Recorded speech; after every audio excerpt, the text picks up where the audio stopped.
अंग्रेजी में ये गोल शब्द है, इसका अर्थ है लक्ष्य। जितने भी मेरे सामने जो भाई बहन बैठे हैं, इन सब का लक्ष्य होगा। किसी का लक्ष्य होगा मुझे इंजीनियर बनना है, किसी का लक्ष्य होगा मुझे करोड़पति अरबपति बनना है, किसी का लक्ष्य होगा कि मैं घर में गृहिणी के रूप में अच्छा कार्य करूं। तो सबका अपना अपना लक्ष्य होता है। भौतिक लक्ष्य भी होता है और आध्यात्मिक लक्ष्य भी होता है। अब आत्मा की दृष्टि से हम चिंतन करें तो हमारा क्या लक्ष्य होना चाहिए? वीतरागता का लक्ष्य। जो व्यक्ति वीतरागता का लक्ष्य रखता है और वीतरागता के पथ पर चलने की जो कोशिश करता है, वह अपने लक्ष्य तक पहुंच जाता है। तो लक्ष्य होना जरूरी है। आदमी चल तो रहा है तो उसको ये पता नहीं है मुझे कहाँ चलना, कहाँ जाना है। लक्ष्य नहीं है, जा रहे हैं, मुझे पता नहीं है कहाँ जाना है, तो फिर वह अपने लक्ष्य तक पहुंच नहीं सकता है। तो सबसे पहले हमारा लक्ष्य स्पष्ट होना चाहिए कि मुझे क्या बनना है, किधर जाना है, कहाँ जाना है। तत्व की भाषा में हमें वीतराग होना है। तो प्रभु महावीर ने कहा है, वीतरागता का जिसका लक्ष्य है तो उसको 4 बातों पर ध्यान देना है। 4 बातों की जो साधना करता है वह अपने लक्ष्य तक पहुंच सकता है। दान, शील, तप, भावना। पहला है दान। दान का बहुत बड़ा मूल्य बताया है। जो व्यक्ति अभय दान देता है, ज्ञान दान देता है, सुपात्र दान देता है, उसका मूल्य बढ़ जाता है। 18 सूत्र में दान के 10 प्रकार बताए हैं और उनमें महत्वपूर्ण जो दान है वह है धर्म दान। ऐसे संसारी जीवों के लिए दूसरे दान का भी अपना मूल्य है, लेकिन अध्यात्म की दृष्टि से सुपात्र दान का बहुत बड़ा मूल्य होता है। जो सुपात्र दान देता है, बार बार व्रत जो निर्जाता है या जो भावना भाता है, तो बहुत बड़ी शक्ति को वो प्राप्त कर सकता है। आज भी हमारे भाई बहन निरंतर भावना भाते रहते हैं, मुनिरात पधारे, व्रत निभ जाए, और कितनी भावना रहती है। तो हमारे वृद्ध भाई बहन है, उनकी तो और ज्यादा भावना रहती है। मुनिरात पधारे, मैं मेरे हाथ से दान दूं, व्रत निभ जाऊं, और वो पश्चाताप भी करते हैं कि अब कहाँ मैं यहाँ आ गई और कोई उपाय नहीं है। गांव में रहती, देश में रहती तो मैं कितना व्रत निभ जाती थी, कितना व्रत साधु संतों की सेवा करती थी, दान देती थी। लेकिन यहाँ व्यवस्था है, अब मेरे न तो मैं दान दे सकती हूँ और न मुनिरात पदार्थ है। क्यों? शहर है और कोई 20 मंजिल, कोई 25 मंजिल, कोई 30 मंजिल में रहता है, कोई फ्लोर में रहता है। तो हर एक साधु साधियों के वश की भी बात नहीं है और साहु साहिबों के भी वश की बात नहीं है। तो इसलिए ये भावना जरूर भाना चाहिए। दान की, सुपात्र दान की भावना भाते रहो, भावना भाते रहो। आज नहीं कल आपको फल मिलेगा, कभी न कभी फल मिलेगा। आपको पता होगा, मुनि हेमराजी स्वामी के साथ में बाल मुनि जीतमली स्वामी थे और पानी की आवश्यकता थी और एक संत आगे बढ़ा रहे, खोज की, कहीं पानी नहीं मिला।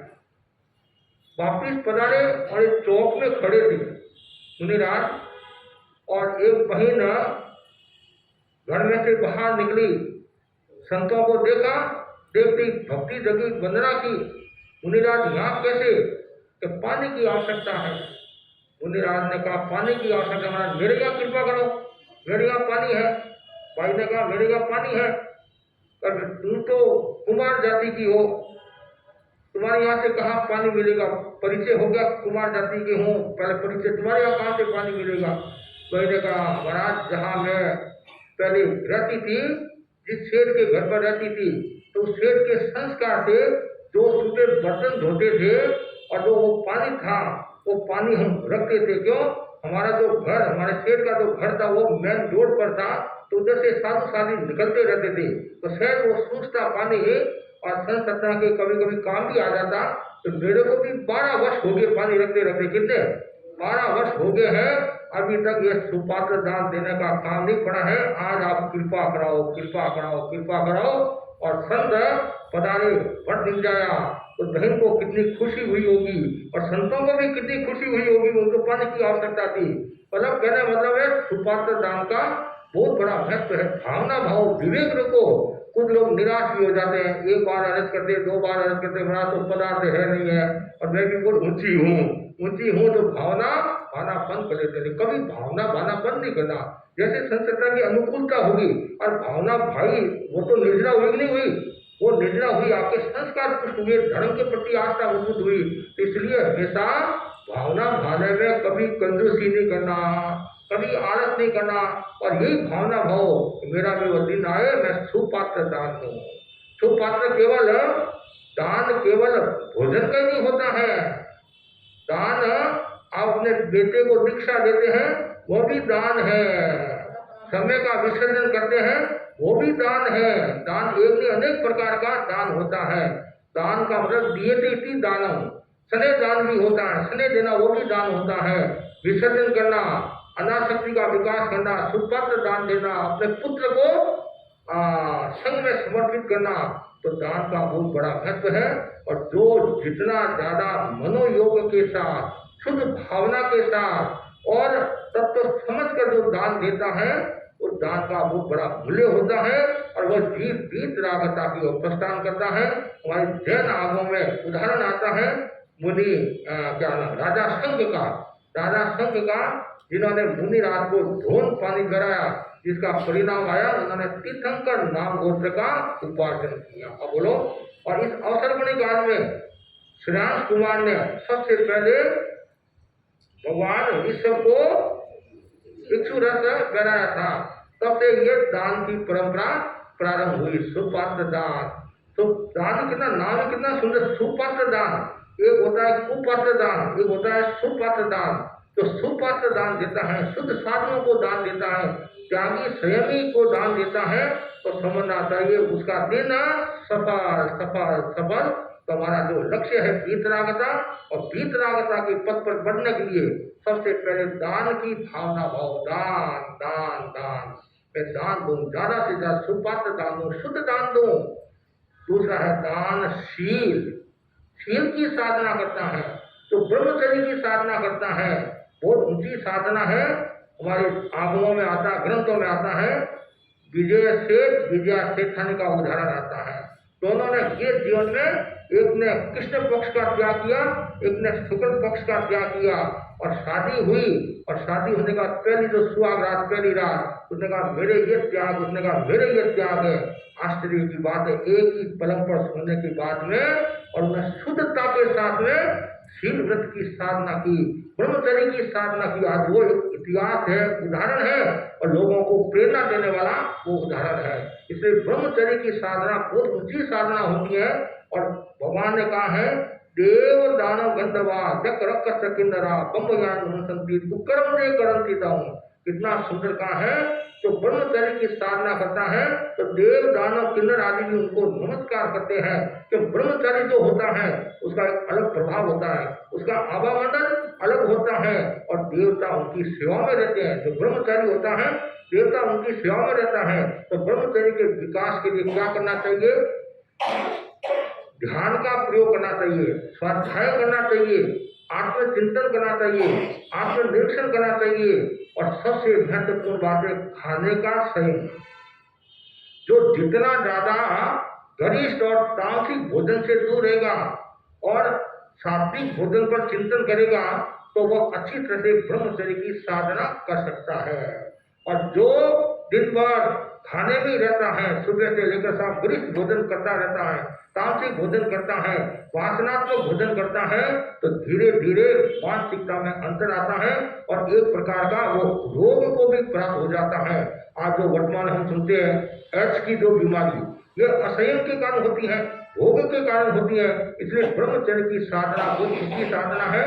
और भगवान महावीर ने कितना सुंदर कहा है, तवेषु वा ब्रह्मचर्यम, हाँ तवेषु वा उत्तमम ब्रह्मचर्यम। और कितना सुंदर कहा है, सब तपों में श्रेष्ठ कौन सा है? ब्रह्मचर्य है। उपवास करना भी तपस्या है, एकादना करना भी तपस्या है, और सेवा करना भी तपस्या है। लेकिन सबसे बेस्ट जो तपस्या कौन सी है? वह है ब्रह्मचर्य की साधना। आत्मा में रमण करना, कि जनेन्द्रिय का ही संयम नहीं, मन वचन काया से सबका संयम करके जो साधना करता है उसका मूल्य हो जाता है। और ब्रह्मचर्य की साधना के लिए जीव का जो अग्रभाग है, ब्रह्म केंद्र है, वहां पर ध्यान करने से भी इंद्रिय और मन वश में रहता है। खड़े खड़े कायसर करने से भी इंद्रिय और मन वश में रहता है। और जो अश्लील जो चित्र नहीं देखता है, खराब पिक्चर नहीं देखता है, उससे भी मन शांत रहता है और वासना पर कंट्रोल होता है। और जो उत्तेजना पूर्वक या वासना पूर्वक जो ये घटनाएं देखता है, दृश्य देखता है और ये सुनता है, इससे भी ब्रह्मचर्य पर प्रभाव पड़ता है और वासना का वह शिकार हो जाता है और कभी कभी आत्मा का नुकसान भी हो जाता है। इसलिए ब्रह्मचर्य की साधना किसकी तरह साधना करनी चाहिए? सुभद्रा की तरह। नाम आता है सुभद्रा। सुभद्रा मतलब कितनी गहरी साधना थी उसकी, और उसके ऊपर आरोप लगाए गए, प्रत्यारोप लगाए गए, फिर भी वो अपनी साधना में मग्न रही। उसका परिणाम यह आया कि वो वास्तव में उसका कल्याण तो हुआ ही, लेकिन एक अमिट छाप छोड़कर रह गई। सुभद्रा का नाम, सीता का नाम ले लो, अंजना का नाम ले लो, कितनी ये महीने हुई है, साथियां हुई है, जिन्होंने अपनी साधना के द्वारा, ब्रह्मचर्य की साधना के द्वारा और शिखर तक पहुंची। कुछ तो मोक्ष पधार गए, कुछ स्वर्ग में पधारे हैं। तो महापुरुष या महासज्जा जो भी ब्रह्मचर्य की साधना करता है, और जो गृहस्थ भी कुछ ऐसे हैं तो गृहस्थ जीवन में रहकर भी बहुत ऊंची साधना करे हैं।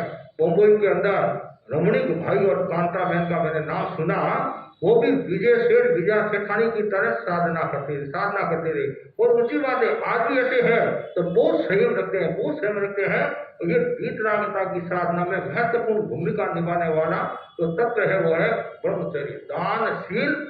और तीसरा है तप। तप से भी व्यक्ति वीतरागता की ओर प्रस्थान करता है।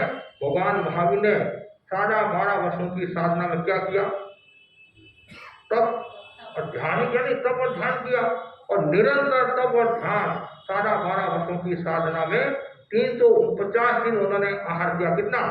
349 दिन आहार किया। और बाकी सारी तपस्या, और आपके जीवन में 349 उपवास भी होंगे। वो भी मुश्किल है। आजकल तो समस्या के दिन भी कई आलस करने लगे हैं। कभी आलस नहीं करना। समस्या तो हमारा महापर्व है, और उस दिन यदि कोई रोटी खाता है, जानबूझ के कोई रोटी खाता है, जानबूझ के लिए, और कोई सावधी प्रवृत्ति करता है, तो कितने कर्मों का बंधन होता है। और एक तरह से वो आत्मा से दूर होता जा रहा है। जो हमारे पर्व है, उन पर्वों के प्रति आस्था रखनी चाहिए। पर्युषण पर्व आता है तो रात्रि भोजन का त्याग करना, उपवास करना, एकादश ना करना, अमीर आदि करना, और लास्ट दिन उपवास और फिर खमत कामना करके आत्मा को शुद्ध बनाना। तपस्या का बहुत बड़ा मूल्य होता है। तपस्या है आत्मा का उज्जवल पथ है। तपस्या से व्यक्ति की समस्या दूर होती है, और तपस्या करने वाला व्यक्ति कर्म निर्जरा के साथ आत्मा को शुद्ध बना देता है। और जैन धर्म में निर्जरा के जो 12 भेद बताए, तपस्या के जो 12 भेद बताए हैं, अनशन, उन्नोदरी आदि की साधना करने वाला व्यक्ति वो आगे बढ़ता है। और जितनी ज्यादा तपस्या होगी उतना ही आपका व्यक्तित्व अच्छा होगा, व्यक्तित्व में निखार आएगा, और जीवन को संवारा जा सकता है तपस्या के द्वारा। और तपस्या से शरीर भी स्वस्थ रहता है, मन भी स्वस्थ रहता है, भाव भी स्वस्थ रहता है, और समय की भी बचत होती है। और दिन भर यदि आप खाते रहोगे तो क्या होगा? धीरे धीरे बीमारियां हो सकती है। और यदि आप खाने का संयम रखोगे और लिमिट में खाओगे और समय निर्धारित अवस्था में खाओगे तो उसका एक अलग मूल्य होता है। इसलिए तपस्या अक्षर तो दो ही है, दोनों लघु है, दीर्घ नहीं है, रस्व है, लेकिन दोनों का अर्थ कितना महानता दिए हुए, विराटता का दर्शन कराने वाला है। मने तत्काल, मने पवित्रता। जो तत्काल पवित्रता देता है उसका नाम है तप।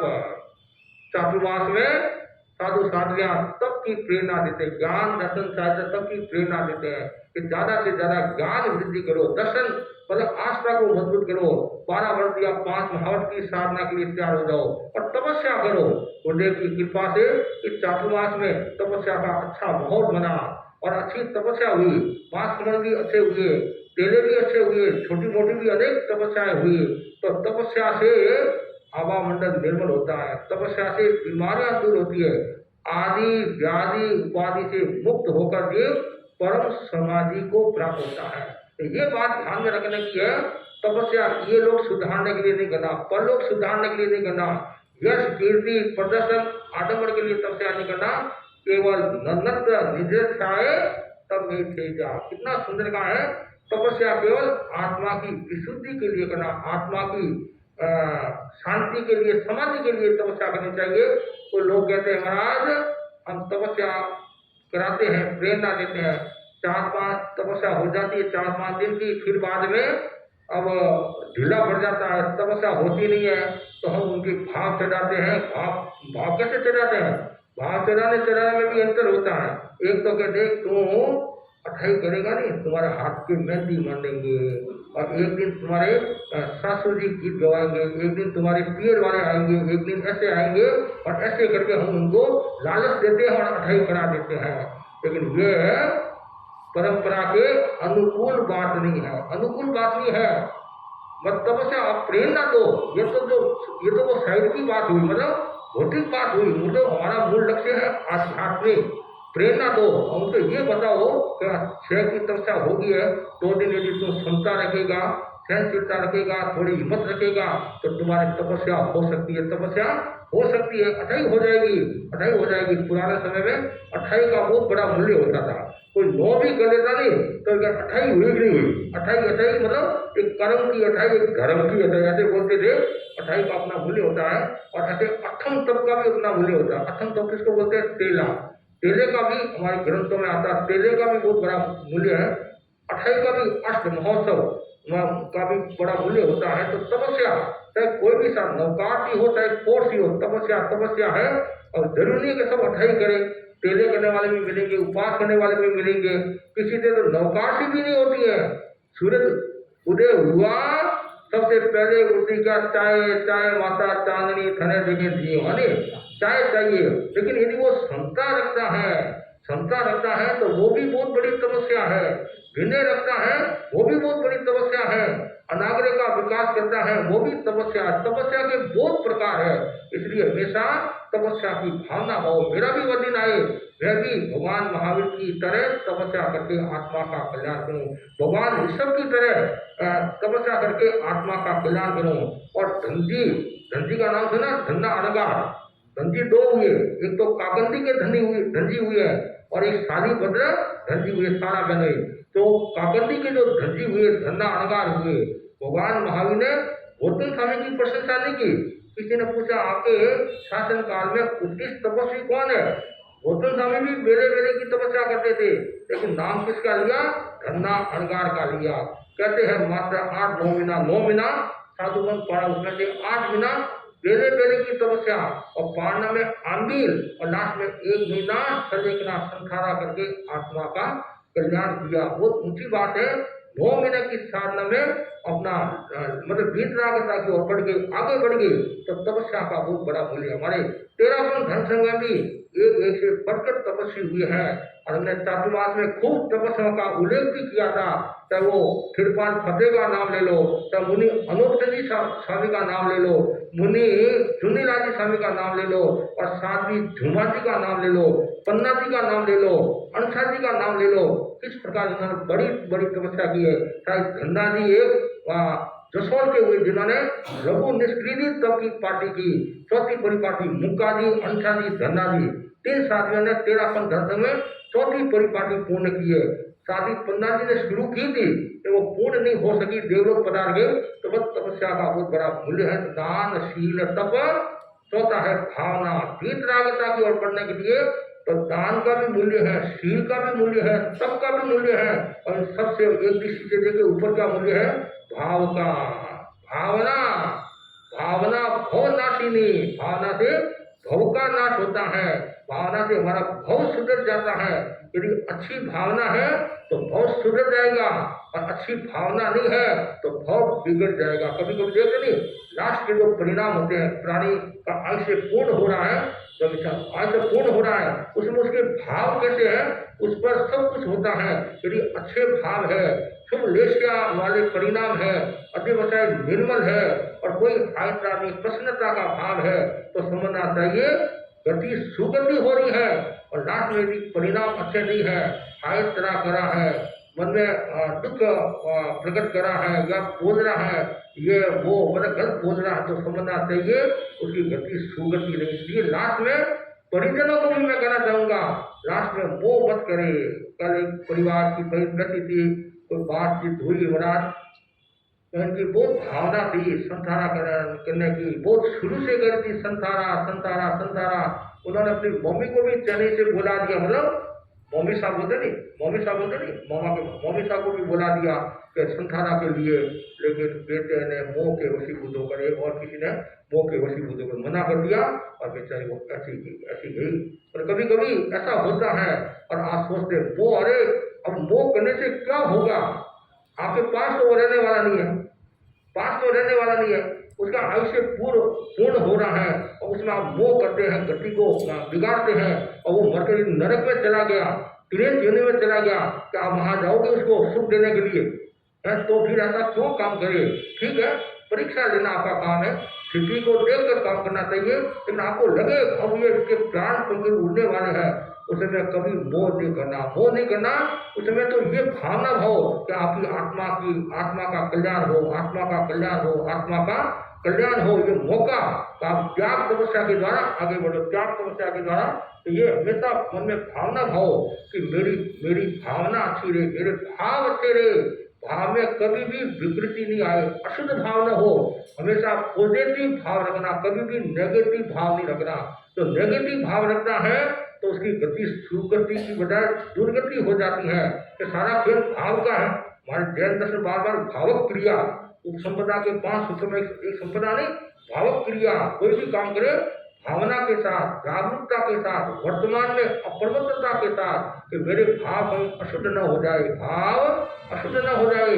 बार बार सुबह उठने के बाद चिंतन करो, दिन भर मेरे भाव शुद्ध रहे, और जब सोते हैं उससे पहले आज मेरे कोई भाव अशुद्ध तो नहीं हुए हैं, मन में विकृति तो नहीं आई है, दुर्भावना तो नहीं आई है, असत भाव तो नहीं आया है, किसी के प्रति कोई गलत भाव आया हो तो तत्मिच्छामि निर्गुणः, कोई हिंसा का भाव आया हो, भोग का भाव आया हो, झूठ का भाव आया हो, चोरी का भाव आया हो, परिग्रह का भाव आया हो, मतलब गलत भाव आया हो, तत्मिच्छामि दुर्गुणः। और कोई विशेष बात हो तो प्रायश्चित लेकर शुद्ध हो जाना चाहिए। तत्मिच्छा, कभी भी मन में अन्यथा का भाव नहीं आए। कभी कभी ऐसे भाव आ जाते हैं, आप यहाँ बैठे कोई लेना नहीं देना नहीं, और आपके मन में भावना आती है उसका अनिष्ट हो जाए, उसका नुकसान हो जाए, ये हो जाए, और आप उसको जानते नहीं है कौन है, क्या परिचय नहीं है, फिर भी मन में वैसे भाव आ जाते हैं। कभी कभी हमारे पास में श्रावक लोग आते मना, मेरे भाव बहुत अशुद्ध रहते हैं, मतलब पल पल में भाव खराब हो जाते हैं, हिंसा का भाव आ जाता है, ये हो जाता है। हम कहते हैं उसके कुछ प्रयोग करो,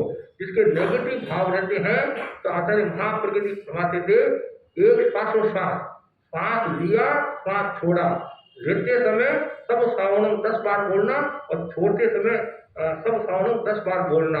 तो 20 बार, एक सांस लेना छोड़ने में 20 बार सब श्रावणम बोलने से क्या होता है, मतलब नेगेटिव भाव शांत होते हैं, पॉजिटिव भाव का विकास होता है, सकारात्मक भाव का विकास होता है। और जितना ज्यादा पॉजिटिव भाव होगा तो वो व्यक्ति सम्यक दर्शन को प्राप्त होगा, सम्यक की ओर प्रस्थान करेगा। तो जो सम्यक्ति की ओर प्रस्थान करता है और जो सम्यक दर्शन का स्पर्श कर लेता है, वो अर्थ के परावर्तन के भीतर मोक्ष को प्राप्त हो जाता है। इसलिए हमेशा भाव अच्छे रहे, और जितने भाव अच्छे रहेंगे उतना ही विकास होगा। तो हमारा जो गोल है, लक्ष्य है, वो लक्ष्य क्या होना चाहिए, वीतरागता का लक्ष्य है। संसारी जीवों के बहुत लक्ष्य हो सकता है, खूब लक्ष्य हो सकता है, प्रतिस्पर्धा का भी लक्ष्य हो सकता है, बड़प्पन का भी लक्ष्य हो सकता है, सब कुछ हो सकता है। तो अध्यात्म के क्षेत्र में हमेशा वीतरागता का लक्ष्य। वीतराग कितना सुंदर है, वीतराग वीतराग वीतराग का मतलब क्या है, वीतराग मतलब राग देश विजेता को वीतराग कहते हैं, जीत देश नहीं कहते हैं। क्यों, देश को जीतना सरल है और राग को जितना कठिन होता है इसलिए वीतराग बनने के लिए दानशील तप भावना की साधना करो, ज्ञान दर्शन साहित्य तप की साधना करो, आत्मनिरीक्षण करो, अपने अपने अवगुणों को, अपने दोषों को देखते जाओ, देखते देखते एक दिन आप परम लक्ष्य को, वीतरागता को प्राप्त हो जाओगे। तो आज हम यहाँ आए हैं और जैसे इसकी हाइट भी बहुत ऊंची है नहीं, हाइट भी बहुत ऊंची है, तो हमारा चिंतन भी बहुत ऊंचा रहे, नहीं, हमारा लक्ष्य भी बहुत ऊंचा रहे, नीचा लक्ष्य नहीं रहे, सामान्य लक्ष्य नहीं रहे, ऊंचा लक्ष्य है। ऊपर कौन जाता है? जो हल्का होता है वो ऊपर जाता है, और जो भारी होता है वो नीचे जाता है। तो शरीर से भारी वो नहीं, तो कर्मों से जो भारी है वो नीचे जाता है, जो कर्मों से जो हल्का है वो ऊपर, धुआं होता है, रद होती है, वो ऊपर जाती है, ऊपर जाती नहीं, और पत्थर नीचे गिरता है, क्यों? वो भारी है। जो भारी कर्मा है और नीचे जाता है, नरक में जाता है, दुर्गति में जाता है। और जो हलुकर्मी जीव है, ये हलुकर्मी है, तो सदगति को प्राप्त होते हैं। और एक दिन वह लक्ष्य हमारा बने और हम संपूर्ण से कर्मों का अक्षय करके मोक्ष को प्राप्त हो जाए। तो आज यहाँ हमारे जोशी जी का परिवार भी यहाँ है, संजय जी का भी परिवार, दो परिवार इधर रहते हैं, नाटा, सागरवती नाटा, दो परिवार यहाँ रहते हैं। और आसपास की खूब घर भी है, और एक गली में ही मतलब 8-9 10 ऐसे और पास में घर है, मतलब घर भी खूब है, 1 माड़ा 2 माड़ा 3 माड़े भी है, और ऐसे 14 माड़ा 12 माड़ा वाला भी है, और ऊंचे वाले भी है, सब तरह के हैं, सब तरह के हैं। तो सब तरह के हैं, ऊंचा भी चाहिए और मध्यम भी चाहिए और सामान्य भी चाहिए एक दृष्टि से। लेकिन हमारा हमेशा लक्ष्य है वह वीतरागता की दृष्टि से ऊंचा रहे, ऊंचा ऊंचा ऊंचा, हमारा धर्म ऊंचा रहे, हमारा चिंतन ऊंचा रहे, सब प्रवृत्ति ऊंचा रहे, झंडा ऊंचा रहे हमारा, बदले कहते झंडा, तो धर्म का झंडा हमेशा ऊंचा रहेगा, तो आप अपने लक्ष्य को प्राप्त कर दोगे। इसी आशा के साथ ओम।